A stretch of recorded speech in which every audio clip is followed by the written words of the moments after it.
After NASA split Hubble's third servicing mission into two parts to allow astronauts to get to Hubble as soon as possible to replace failing gyroscopes, which are needed to point the telescope accurately, Servicing Mission 3A successfully got Hubble back up and running until Servicing Mission 3B could launch and complete all of the planned upgrades to Hubble. But even in times of ease, the unexpected can make an appearance again. Houston, Columbia for EVA. Go ahead, Columbia, we're listening. Okay, as we put on the many workstations, I'm monitoring John's suit, and there's a large bit of water down here at the bottom of the battery I'm fixing to open up now. Something unexpected like a spacesuit failure. Yeah, Scooter, we're going to have to get John out of the suit. And of course, these things always happen at the worst time, too. Hubble is without a heartbeat. Space telescope to the air. This is incredible. Mike, welcome to the wonderful world of spacewalking. Servicing missions are what make Hubble, Hubble. For over 2 decades, servicing mission astronauts have been able to take advantage of Hubble's malleable design. Being able to upgrade and refurbish parts periodically is how Hubble has been able to stay on the bleeding edge of astronomical science. And Servicing Mission 3B was no exception to that fact. We're providing a major upgrade in terms of science capability. We're adding a new science instrument, and we're bringing back to life the infrared camera, and we're making important upgrades in terms of maintenance. We're adding new solar arrays, and we're changing out the power control unit. 40% of the highest impact subjects that Hubble highest impact results that Hubble has achieved were totally unexpected before Hubble was launched. And I expect that 5 or 7 years from now, Hubble will be working on subjects that we can't anticipate today. We don't even know how to ask the questions today.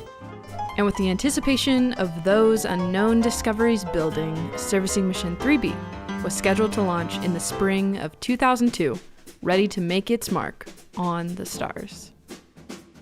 4, 3, 2, 1, and liftoff of Space Shuttle Columbia to broaden our view of the universe through the Hubble Space Telescope. Houston now controlling the flight of Columbia, the Pioneer shuttle headed for the Hubble Space Telescope.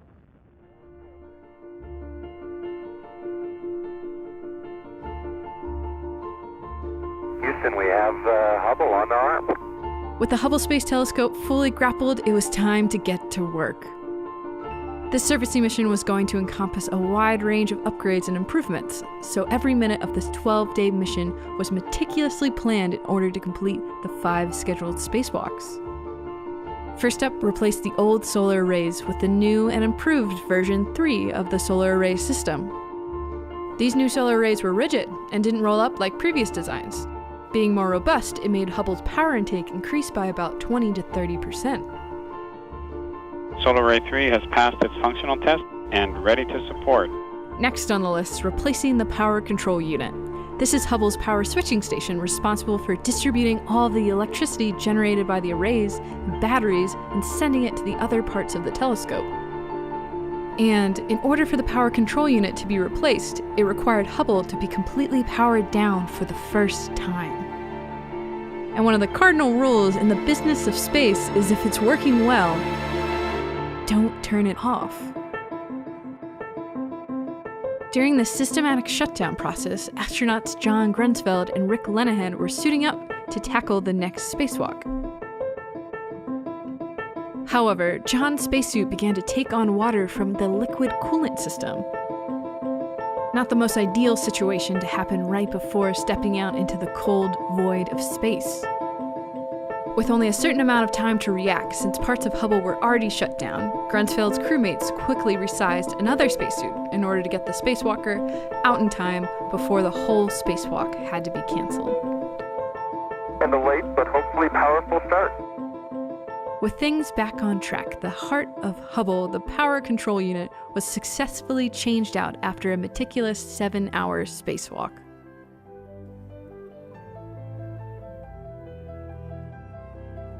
Next was to install the advanced camera for surveys. This camera would allow Hubble to capture wider vistas of the universe at a higher resolution than ever before, allowing us to study weather patterns on other planets and understand how the universe evolved. And finally, the astronauts of Servicing Mission 3B were able to bring one of Hubble's most critical instruments, called NICMOS, back to life after it had been dormant for 2 years.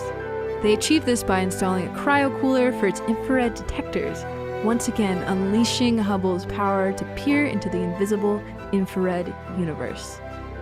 Servicing Mission 3B proved that NASA can take on the unexpected head-on as a team, accomplishing historical strides in our understanding of the universe around us. And from the crew of STS-109, we bid Hubble well on its new journey with its new tools to explore the universe. Good luck, Mr. Hubble.